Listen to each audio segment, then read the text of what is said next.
Hello everyone, welcome to another mini blog of little story. আজকে দিদি আর আমি আবার ঘুরতে বেরিয়ে গিয়েছিলাম। আর দেখো, ফার্স্টে ভিডিও দুটো হরাইজেন্টালি আছে, কারণ আমি ভেবেছিলাম যে প্রথমে বড় ব্লগ বানাবো, কিন্তু তারপরে ভাবলাম যে অনেক দিন ধরেই আর মিনি ব্লগ পোস্ট করা হচ্ছে না, তাই ভাবলাম আজকের ব্লগটা মিনি ব্লগেই দিই।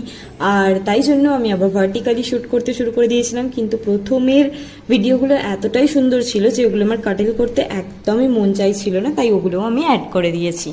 আর এই দেখো, তোমরা তো দেখতেই পেলে আমরা কি কি খেলাম। আমরা নিয়েছিলাম একটা চকো ডিলাইট কেক আর স্ট্রবেরি ব্লাস্ট মিল্কশেক। অ্যাকচুয়ালি আজকে আমরা খাবার কিনতে গিয়েছিলাম, আমরা কিনে নিয়ে বাড়িতে এসেই খাবো ঠিক করেছিলাম, তাই আমরা ওখানে বসে একটু টুকটাকি খেয়েছিলাম। আর খাবার কিনে নিয়ে তারপর তো আমরা বাড়ি চলে এলাম। ফেরার সময় গেটে দেখলাম এই বড় লম্বা ট্রেনটা দাঁড়িয়ে আছে, ওখানে প্রায় বৃষ্টিতে আমরা আধা ঘন্টা শেডের তলায় দাঁড়িয়ে থেকে বাড়ি। আজকের ব্লগটা এখানেই শেষ করছি, তোমাদের সাথে দেখা হবে আবার এইরকমই একটা পরের ব্লগে। Tata, bye bye.